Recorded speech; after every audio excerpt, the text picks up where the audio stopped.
bayangkan kalau kiamat tiba-tiba terjadi. Begitulah agaknya terkejutnya kita. Kiamat terjadi tapi belum sempat berbakti kepada orang tua. Dosa belum sempat meminta maaf.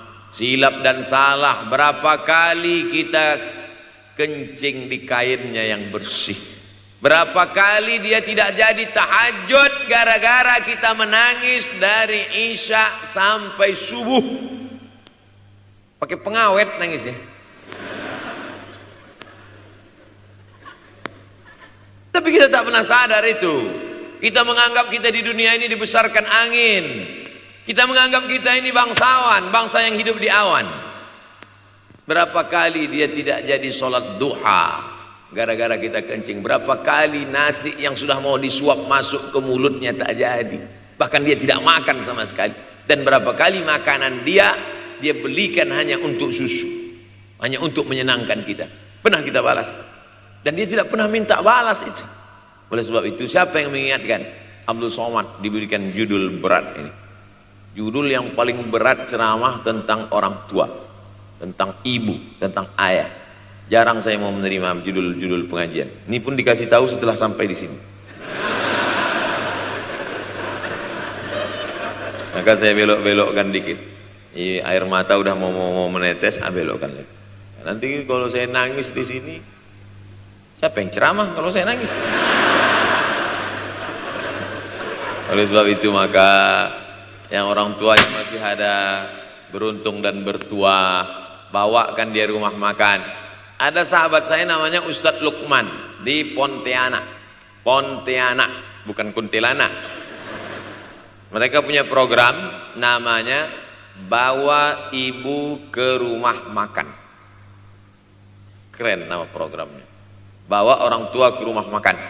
Nanti hari libur adik-adik anak-anakku sekalian libur, bawa ayah bawa ibu ke rumah makan. Ketika Ustadz Lukman cerita itu ke saya, Ustadz Somad kita punya program baru nih. Apa nama programnya Ustadz? Bawa ibu ke rumah makan.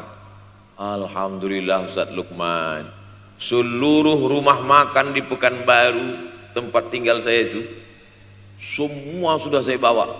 Almarhumah saya bawa sup tunjang, saya bawa rendang, saya bawa goreng ayam, saya bawa goreng puyuh, saya bawa. Cuman ada rumah makan ular sawah itu yang tak saya bawa singgah. Lain dari itu sudah saya bawa. Tak ada penyesalan dalam hati, senangkan hatinya. Apa pakaian yang dia suka. Orang tua itu tidak minta yang besar, asal ada saja. Pulang dari Yogyakarta sampai ke rumah, ini tadi ada nampak sedikit tanda terkenang. Kalau banyak makan sendiri. Ketika dia senang melihat itu, bahagia hatinya, nampak senyum di tepi bibirnya, pada saat itulah rahmat Allah terbuka. Pada saat itulah ridha Allah datang. Mengapa sulit mencari pekerjaan? Mengapa payah mencari penghidupan? Salah satu yang mempersempit ridha Allah itu adalah karena tidak berbakti kepada orang tua. Oleh sebab itu maka judul tema yang diberikan birrul walidain, berbakti kepada orang tua, bahagiakan. Ini ada juga ini anak-anak yang sudah sukses ini, papa, mama sudah meninggal, papa jangan risau, silakan terbang ke Yogyakarta, ada adik di sana, silakan terbang ke Surabaya, ada kakak di sana, silakan terbang ke Kuala Lumpur, ada keluarga di sana, jangan hiraukan. Kata bapaknya, kalian terbangku saja kalian pikirkan, kemana aku hinggap tak kalian pikirkan. Ada sebagian orang ketika ibunya meninggal dunia, marah dia, mengamuk dia anggap kebahagiaan itu sudah hilang. Padahal membahagiakan orang tua dua-dua adalah tanggung jawab kita. Kalau dua-duanya sudah tidak ada Pak Ustadz, masih ada keluarga. Ada keluarga. Al-khalah bimasabatil saudara ibu, kakak ibu, adik ibu, sama seperti ibu. Sambung lagi silaturahim, buat dia senang, buat dia bahagia. Man ahabba yubsatalahu fi rizqihi, siapa yang mau lapang rezekinya, wa yunsa'alahu fi atharihi, dipanjangkan umurnya, falyasil rahimahu, hendaklah dia menyambung tali silaturahim. Saya ceramah di satu kota. Sampai di kota itu saya melihat rumah besar, megah, mewah, seperti istana. Cuman saya segan mau nanya, gak mungkin saya tanya, Pak, ini hasil dari apa? Saya tengok, saya ngangguk. Kawan-kawan saya yang ikut ke situ seperti ngelihat kucing semuanya. Besar, mantap. Setelah duduk, makan, habis makan, minum, habis itu Sohibul Bait yang punya rumah pun cerita. Ustadz Abdul Somad, iya Pak, dulu ini hanya bambu-bambu yang dikasih daun, yang dikasih terpal. Tempat apa Pak? Tempat ibu saya buat pengajian. Setiap tahun dibuat begitu. Pasang tiang-tiang kayu, pasang terpal, daun-daun, pengajian ramai. Sampai akhirnya saya berkata, Bu, pengajian kita hentikan saja, stop. Saya tidak sanggup lagi pasang tenda, pasang terpal ini. Tapi akhirnya apa kata ibu saya? Nanti setelah saya tidak ada, pengajian ini terus kamu buat. Allah bukakan pintu rezeki Ustaz Somad. Inilah yang terjadi sekarang. Saya belikan orang tua saya itu rantai, saya belikan gelang, saya belikan cincin. Bulan depan saya datang, sudah nggak ada lagi. Mana gelangnya Mak? Nggak ada. Mana rantainya Mak? Nggak ada. Mana cincinnya? Nggak ada. Kemana? Itu kan emas mahal. Sudah saya jual. Untuk apa? Untuk bersedekah ke fakir miskin. Rupanya gelangnya, rantainya itu habis dia berikan sedekah fakir miskin. Tobatkah si bapak untuk berbakti? Tidak. Bulan depan dia belikan lagi. Sampai akhirnya diberikan Allah balasan melimpah ruah. Ternyata ini rahasia dari keberhasilan hidup, karena menyenangkan hati orang tua. Saya tak sebut nama, saya tak sebut lokasi, tapi yang mau berkunjung nanti saya kasih lokasi tepatnya. Saya kasihkan nanti alamat dari Google, saya kasih. Supaya melihat secara nyata, kalaulah rezeki itu hanya diberikan kepada orang yang bersungguh-sungguh, pergi pagi pulang petang, peras keringat banting tulang, maka tentu yang kaya itu adalah sapi yang membajak dari pagi sampai sore. Kalaulah kekayaan keberhasilan itu diberikan yang paling pandai memanjat, maka tentu yang kaya itu monyet. Tapi Allah berikan kepada siapa? Yang dia ridhai. Dan penyebab ridha Allah itu adalah karena orang tua yang senang hatinya.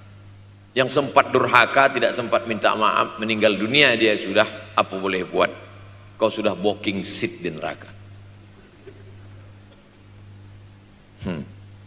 Yang sudah sempat durhaka, tidak sempat minta maaf, meninggal dunia gara-gara dia pecandu narkoba, pemabuk, pezina, mati. Orang tua dalam keadaan susah. Berapa kali saya ketemu ibu-ibu selesai pengajian, pergi saya ke tempat parkir, ibu tua 70 tahun menangis. Ibu nangis kenapa Bu? Anak saya Pak Ustadz. Kenapa dia? Disuruhnya saya jual tanah. Mama jual tanah. Untuk apa mama megang tanah, udah tua aja pun jual. Mestinya anak itu yang menyenangkan hatinya di hari tuanya, bukan malah menyuruh jual tanahnya. Jual tanah supaya dia bisa bangun rumah, jual tanah supaya dia bisa menyekolahkan anak-anaknya. Na'udzubillah. Sudahlah tidak membahagiakan, malah menyusahkan. Ustaz, anak saya nyuruh saya jual tanah saya supaya dia senang, supaya dia dapat duit. Gimana nih Pak Ustaz? Mungkin si ibu berharap saya menjawab, ibu sabar aja ya Bu, sabar ya. Ibu salah tanya Bu, kalau mau sabar cari ustadz lain, ada spesialis sabar, bukan saya. Begitu dia kasih tahu, anak saya maksa saya jual tanah saya, Pak Ustadz gimana? Mana alamat rumah anaknya? Mana? Saya mau datang. Mana? Anak durhaka, neraka jahanam tempat kau.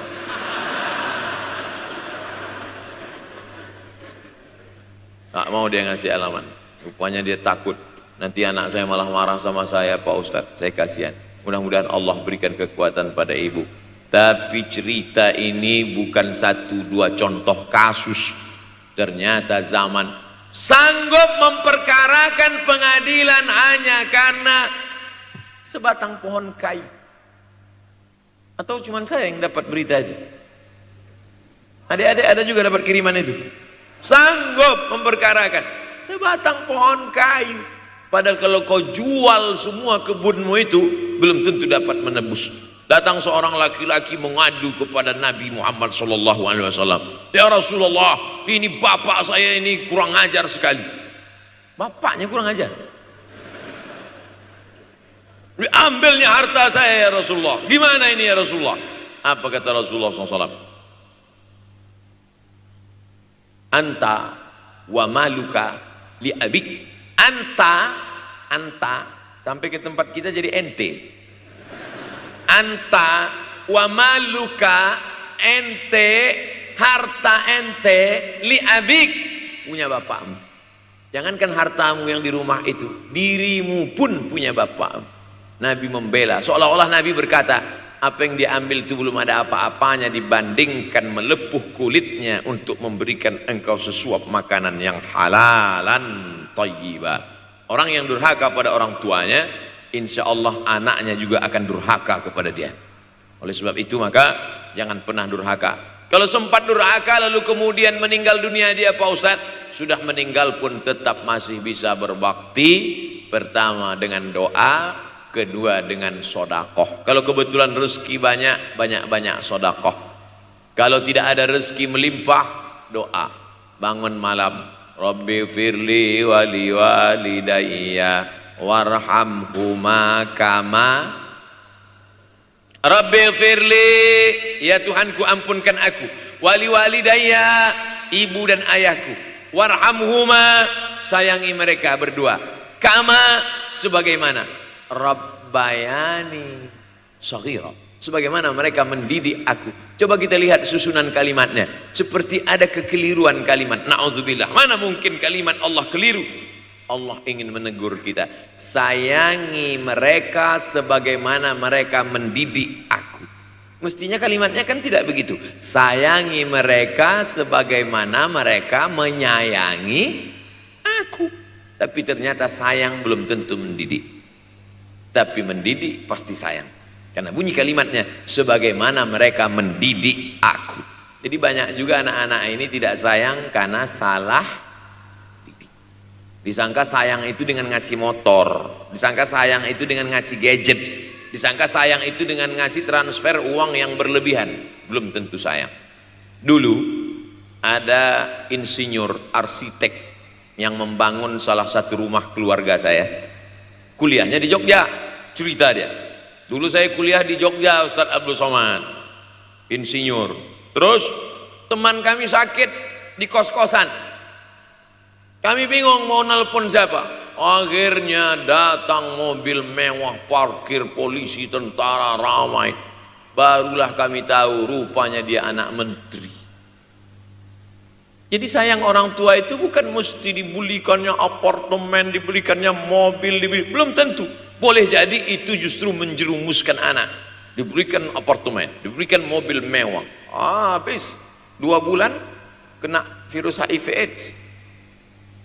Tapi kalau dibuatnya kita jauh, saya yakin adik-adik kuliah di Universitas Ahmad Dahlan, ada yang dari timur Indonesia, ada yang dari Sumatera, lalu kemudian di tengah kesendirian, belum makan, uang kos belum bayar, transfer macet, datang setan berbisik, hei sebetulnya kau anak yatim piatu yang dibuang. Bukan, orang tuamu bukan tidak sayang, dia hanya sedang ingin mendidik supaya engkau menjadi anak yang mandiri.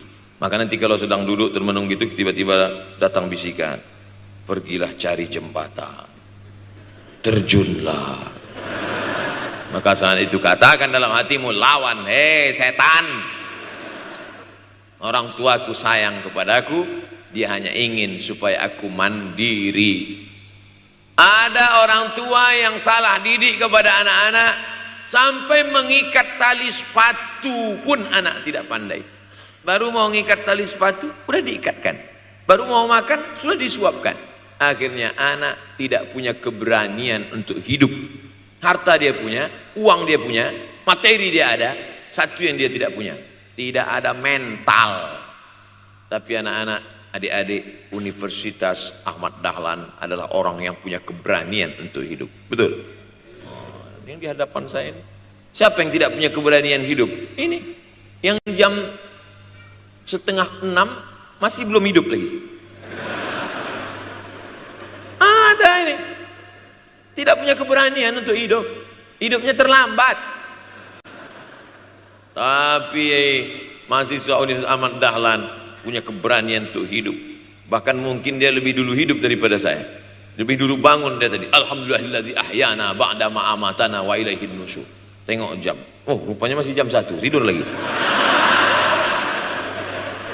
Saudaraku yang dimuliakan Allah Subhanahu wa taala. Maka my life, my adventure.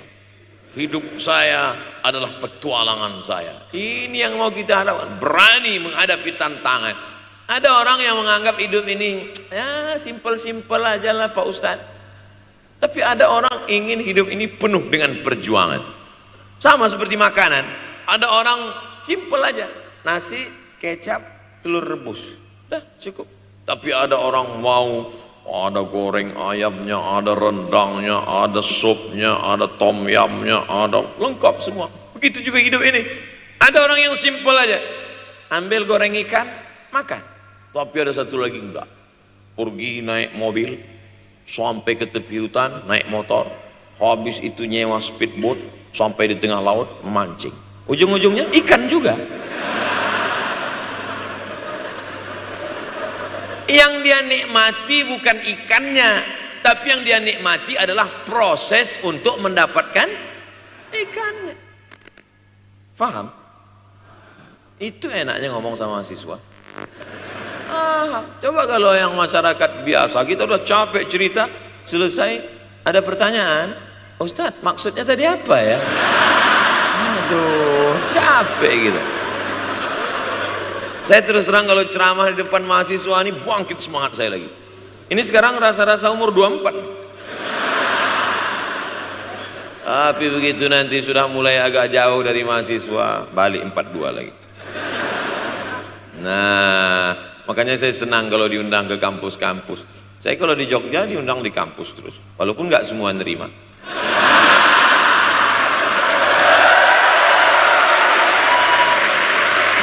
Saudaraku yang dimuliakan Allah Subhanahu wa taala, maka kita harus sering-sering bersama. Apa ini takbir? Takbir itu ngusir setan.